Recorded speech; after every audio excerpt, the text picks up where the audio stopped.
So, hi, Jacqueline. Hi. Hello. Thanks for joining us today. So, this is Jacqueline, and she's a What Baby Mama from about 3 years ago, three and a half Yep. years ago. So, Jacqueline has three boys. So, her eldest is 6 and just started school. And she has a 4 year old, Darcy, who is the first time that she contacted me to help her when he was 8 months old.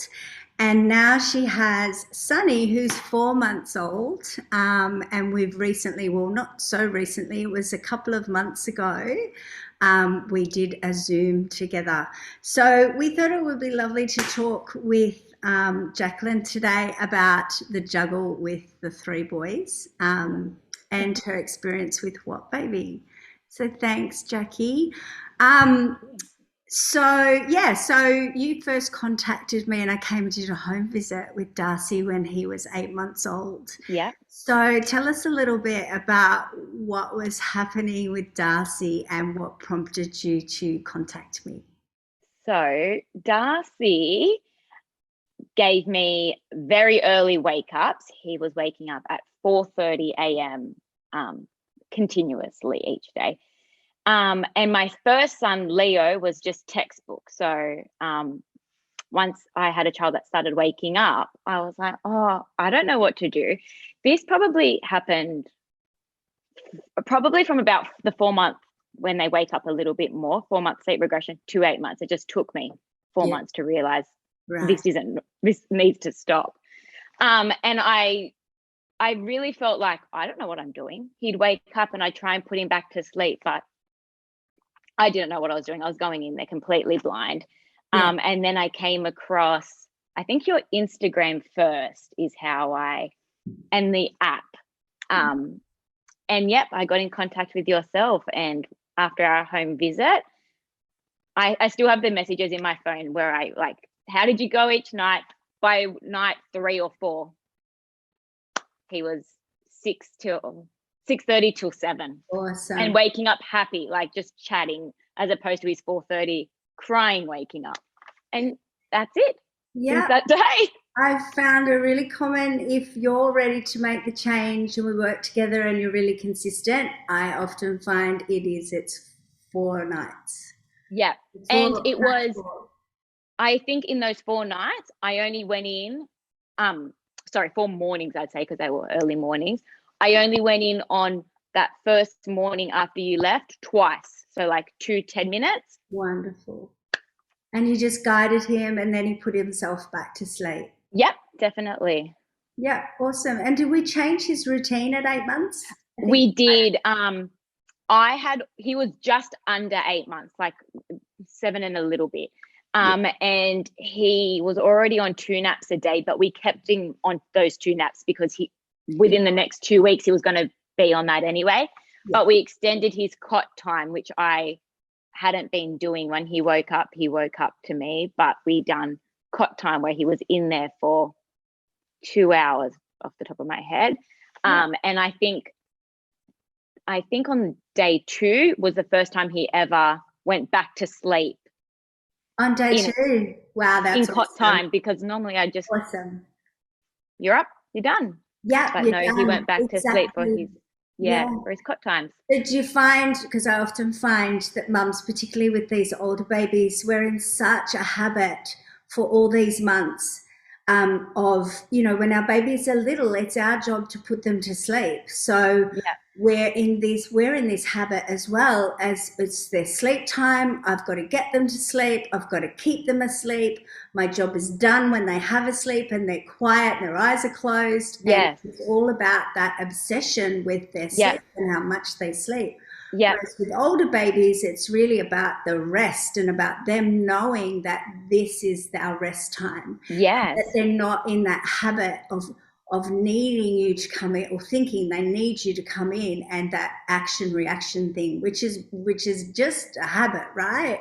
And he actually didn't need me, because I was feeling like I didn't know what I was doing, because he was, I could tell I was doing something and he was doing the opposite of, I'm trying to get him to sleep, and he was getting more worked up by me being in there. So I really felt like, I don't know what I'm doing right now with this child. Yeah. And yeah, like I said, but he just needed guidance, and he didn't actually. And I'm sure that when I was there, I would have talked to you about Yeah. normalizing sleep and thinking about sleep in terms of how we sleep as grown-ups. I mean, obviously, babies are a little bit different, but sleep Yeah. is universal. And once they've kind of developed and they're, eating well, and sleep is not it's not dependent on all of those things. I mean, we need to feed our babies, but sleep is not dependent on all of those things. It's kind Yeah. of a separate thing. And so, as I said, we're in a habit of making them sleep or doing all of these things that have worked before. But then as our babies grow and develop, we don't look at or think about the fact of how we sleep, and looking at, Yeah. well, what do they need to be able to sleep? And all these things that I was doing before don't work now. So do they really need all of these things, or am I actually just getting in the way? Yeah. Yeah, I definitely was getting in the way.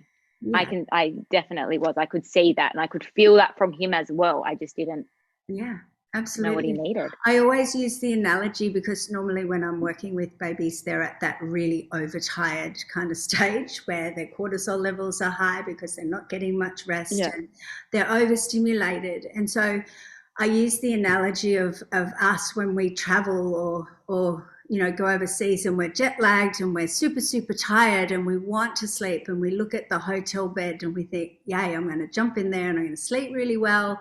And you jump in and you don't sleep very well, right? That first night or so. And so you try as you may to find the sleep, and we do all the things that we need to do to be able to find or try to find the sleep.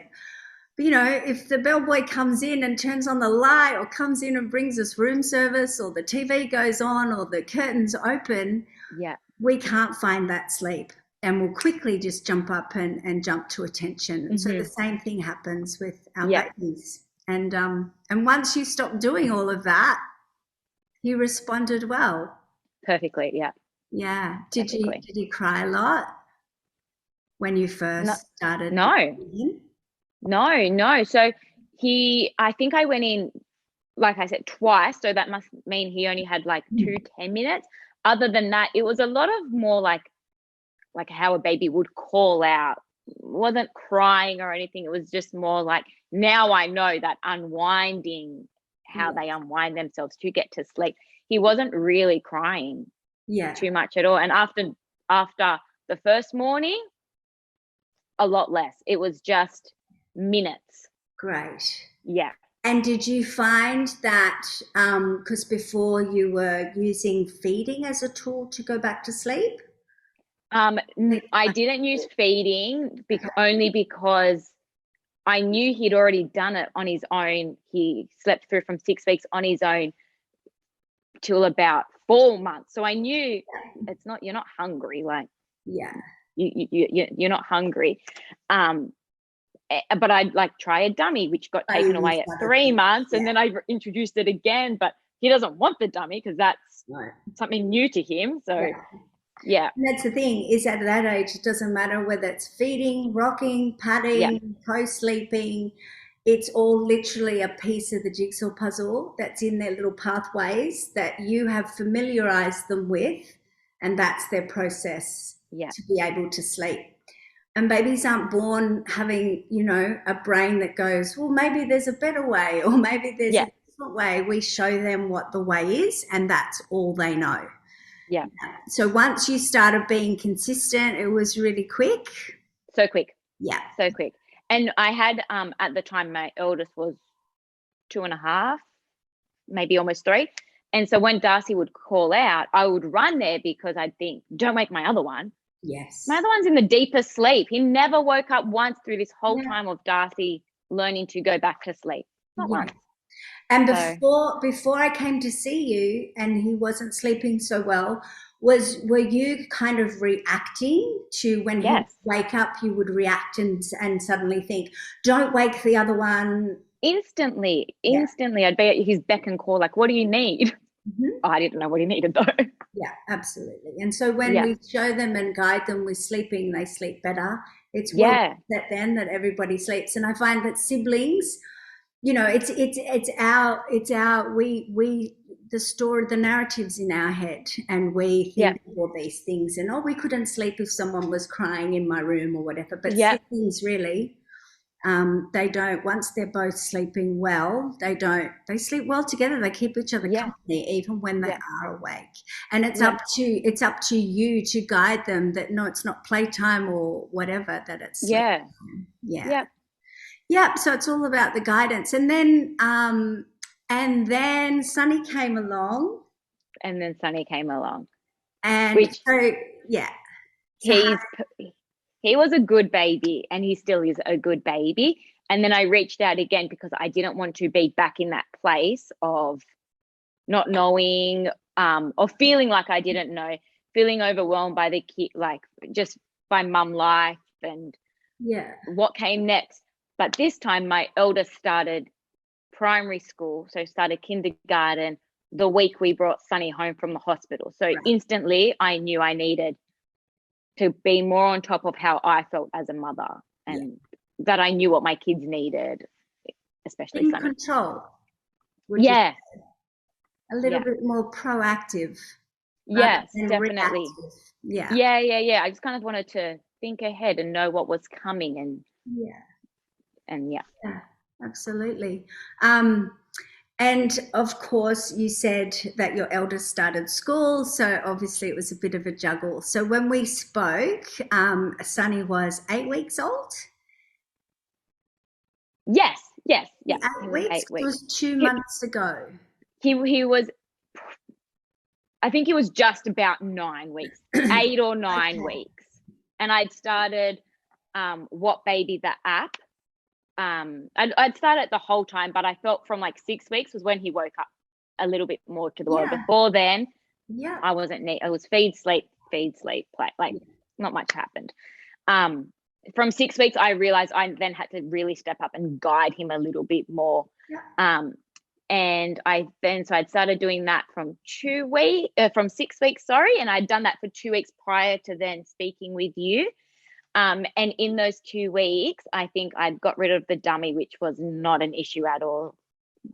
It was so fine. He was fine. Yeah. And he was doing at least, out of all his naps, there was at least two that were easy, an hour and a half on his own. Not every nap needed my guidance. There Yeah. was just little ones in between. And then by the time I was speaking to you, I think it was more just like a catch up, and I was just thinking ahead, like, oh, so when this happens or when he's at this age, what should I do? He wasn't actually needing it. He'd already put things in Exactly, place because you'd himself. set the Yeah. foundations. And did Yeah. you find that, like, because WOTBaby is, and this is what I pride myself on, is that WOTBaby is more, instead of it being a rigid routine that you must get right from the start, it's more of a gentle guidance to help you understand your baby's development and Definitely. how they're changing and how they're what they need from you changes, and the way that Yeah. you communicate with them changes. And do you think, did WOTBaby help you obviously to recognize that when It Sunny was did. 6 weeks old? It did. And even with like the windows in time and the wake windows, I well, my middle, Darcy's 4, Sunny is 4 months, so I had almost a 4-year gap between being back in the baby stage. I don't know how long a baby's meant to stay asleep for. You think you remember, I mean, awake for, you think you remember, but you don't. So it was really good to know this happens, and then this. Really? And when you read it and then you see your child doing it, you think, yeah, you really do only need that short amount of time, or you really do thrive on having all this sleep. Exactly.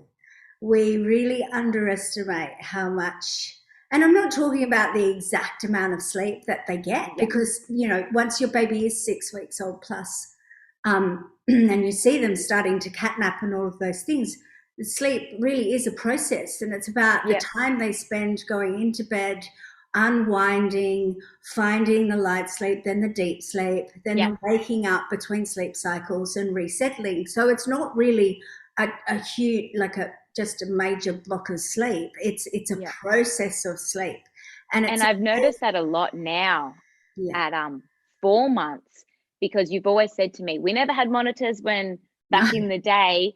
So I'll see him on his monitor and he'll be awake in there. And I think, but if I didn't look at my monitor, I wouldn't know that you were no. awake right now.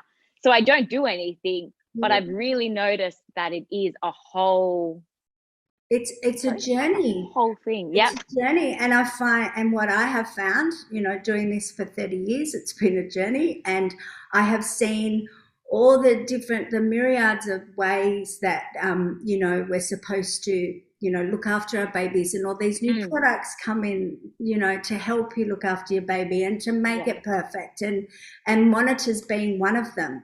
And I remember when I had my babies, I think we had a monitor that had sound only, and I used it Yeah. if I went to like hang out the washing or whatever, Yeah. or if we went away and we're in a big house. Yeah. I didn't use it to constantly monitor what he was doing. Yeah. Monitors are great, I guess. They're great that we can see what they're doing. We can, it's an extra safety measure, I guess. Yeah. Yeah. But I've also found that mums these days have this hyper vigilance around sleep, and Yeah. and that thing of my baby must be asleep, otherwise I Yeah. haven't done a good job. And as our babies develop and they become more aware of the world, they have to learn the skill of sleep, being awake and stimulated, shutting Yeah. off, how to merge through sleep cycles and all of those things. And so it's really hard, like it's soul destroying for a lot of mums that I work with when they put their Oh, it's babies to bed and they watch them awake. And definitely. yeah, That was my middle one. I was like that, and I kept thinking, you're not asleep. So what's this going to end up for the rest of the day? Or yeah, what's this going to mean if you don't sleep now? yeah, You've been awake for far too long. And exactly. And then you've got all the information that we get in droves about the importance of awake windows and things, and it's all awake windows. And so then if your baby's awake in the cot, and I get DMs on the daily, does the awake window start from when they wake up or when I get them out of the cot? And it's a juggle, and it's become this real scientific thing for yeah, parents to work out, and I can understand why it would be so confusing. yeah, And you would lose that sense of control, I guess. yeah. It was Yeah, almost like the difference between my first and my second. My first was 6 is 6. There was Instagram, but there wasn't much Instagram. It was really still just like your friends. It wasn't yeah, information. By the time my second came along, and I guess I also started to find information because I felt I needed a little bit of help. But there was so much more out there, yeah, and really, without looking for it, is thrown in your face like, this is what you should be doing. This is, and so I lost my first was it was like rainbows and butterflies every day with him. And then my second, I think back, he didn't have colic, he didn't have reflux. I had no reason to not enjoy him, but I felt like, oh, I'm not doing a good job because there was exactly. so much information It is. that I just didn't know what to do with. I know. And I feel sorry for new mums today and dads. Yeah. I can't talk. I've got WOTBaby, and we're putting up stuff and giving advice here, right, left, right, and center. And it comes from a good place. And Yeah. I don't just focus on the sleep though, and I don't Yeah. focus on just the awake windows Yeah. and that magic formula for whatever age your baby is, and say this formula will work. And I don't claim to do that or claim that it would be perfect. And as I said, what I'm passionate about is educating you in your baby's development and their behavior, so that you know Mm-hmm. what they need from you, rather than always trying to think, well, what do they want from me, I guess. And Yeah. yeah, there's so much information, and it's great that we have all these sleep consultants and all these people to help us if we're looking for the information. But Yeah. when you take one piece of information and then you focus on that, that's going to make it okay, or that if I Yeah. try that, it will work, it can be really soul destroying. Whereas Mm-hmm. WOTBaby is very much about giving you all of it. Yes. And then, this brings me, I guess, to my next question. It's about working out how does that, like knowing what your baby needs. And I always say, Yeah. and I always suggest to keep your baby home and offer only cot naps when you are retraining their little pathways, I guess, and guiding them in a different way. It's good to avoid pram naps and car naps and things like that. And it's all part of eliminating things like overtiredness, confusion, Yeah. giving them just the same sleep space and all of it put together so that you can get your baby sleeping and into that level kind of playing field where they're not overtired and stressed all the time. So then you can start to incorporate their routine into your life. And so when babies know how to sleep through your guidance, I find we give them this skill set for life of how to sleep when you're overtired, undertired, you haven't slept all day, you know how to sleep at night, and you know that nothing happens at night and it's just about sleeping, even on the nights that you find sleeping difficult. And so did you find because you've got 3 little boys and you've got the school run and all of those things, and it's school, so it's not like daycare where you can say, well, I can go an hour later or hour earlier. You have to be there on time. Yeah. So obviously I asked you with Sunny to hold off and organise something for a few days just to eliminate that overtiredness. But now how do you find it with the routine? You've obviously got a juggle of it. Yep. His routine fits in a little bit more with with our school, so that's how I had to do it. I'm not here for him to have it any other way. So he goes to new gas bottle. So he'll wake up at 6 a.m. I don't go in there. He'll wake up, give or take 10 minutes either side of 6 a.m. is what he does every day. He has a first bottle at 6:15. He's back in bed at 7. Sometimes he might call out. I'm not saying crying. I'm literally just chatting to himself, making his little baby noises. Within 5 minutes, he's asleep. Then from 7 till 10 to 8 is my other 2 kids dress breakfast. He's the last boy. I get up straight in the car. We have about half an hour round trip, school and back. If he falls asleep in the car, he falls asleep in the car. If not, he's just happy in the car looking out the window. When we get home, he gets back into bed at 8:30 till 9:30. It does sometimes take him till closer till 9 until he's asleep, but he's just in there. He just knows he's in there for asleep. And then at 9:30, he's up, a bottle at 10. Then he has his big sleep of the day. And I went off him. He was doing this himself. I think it's because he had the disturbed morning and a disturbed afternoon, but he was doing 11 till 2 each day pretty much on his own. He might have woken up at around that 40-minute mark every now and then, but just leaving him and watching him on the monitor, all he's doing is looking around, back to sleep. So he has a big chunk in the middle of the day. In the afternoon, he has a bottle. He's up at 2, has a bottle at 2, and he's back in bed, I think, at about 3:30, 3:45. In that wake time, I've given him a bottle, gone and got my other son, and we're back home.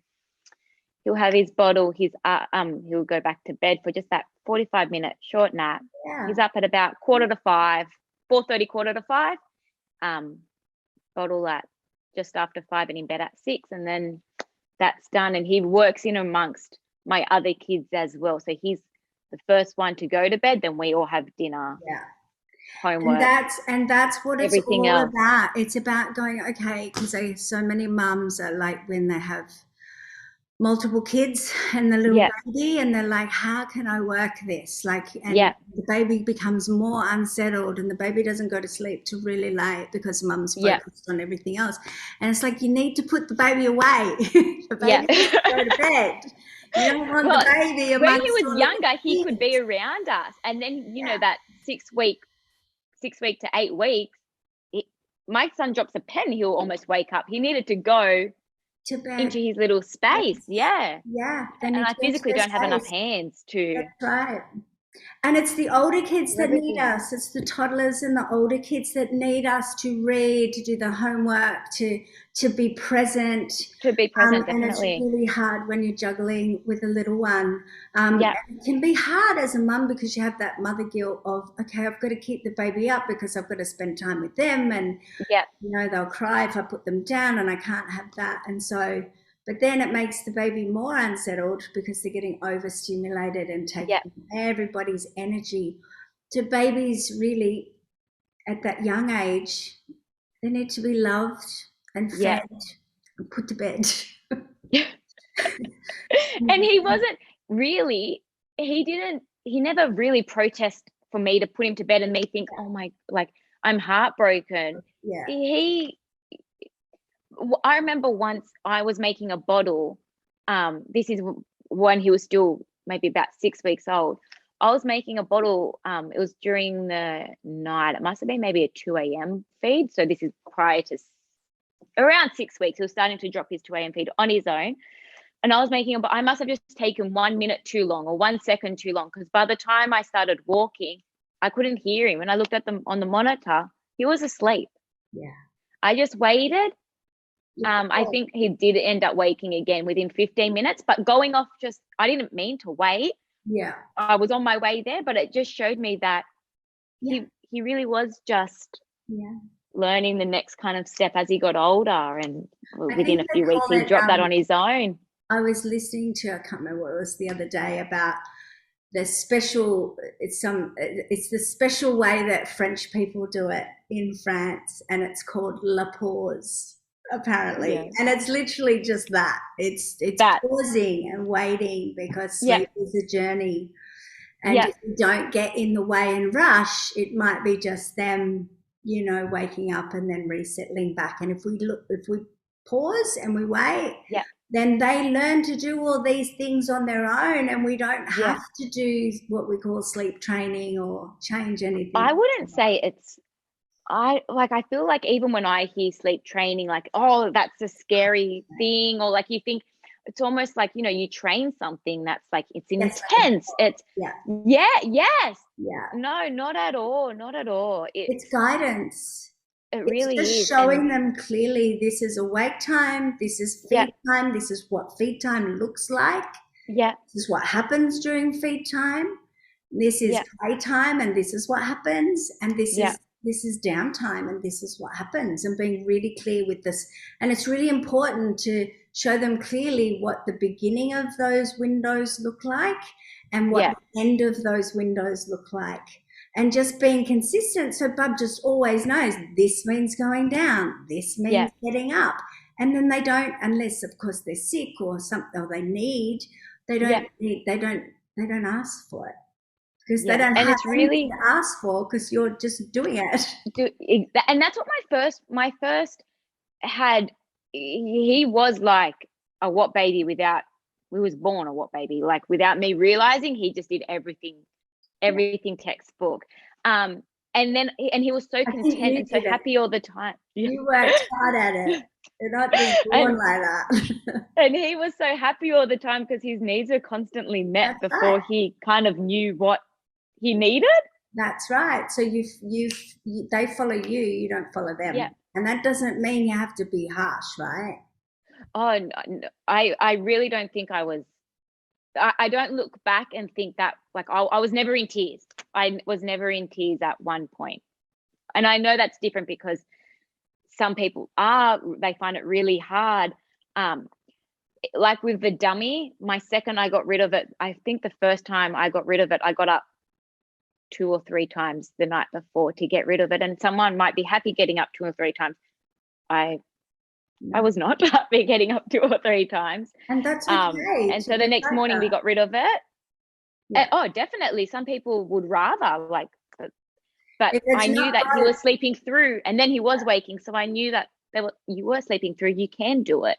yeah, And the next night, um, when I got rid of the dummy, he slept. I'd already done it during the day. So by the time night had come, he kind of knew it wasn't there anymore a little bit. And I think I was up for a minute with him, within a minute he worked out, found his hand again And in the that's swimming. because you let him practice during the day. During the day, I did. I thought, I That's want a little bit of prep work from the before the first night. nap.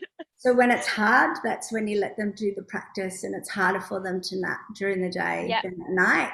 So if Yep. they practice all day long from the beginning and you eliminate all those things that stop them from unwinding and finding the sleep, then Yep. by night time when the melatonin comes on board and all the stimulation goes away, they get it. I thought it'd be a bit more easier for him. Yeah, absolutely. And then that restorative sleep they get at night then in turn helps them sleep better the Yes.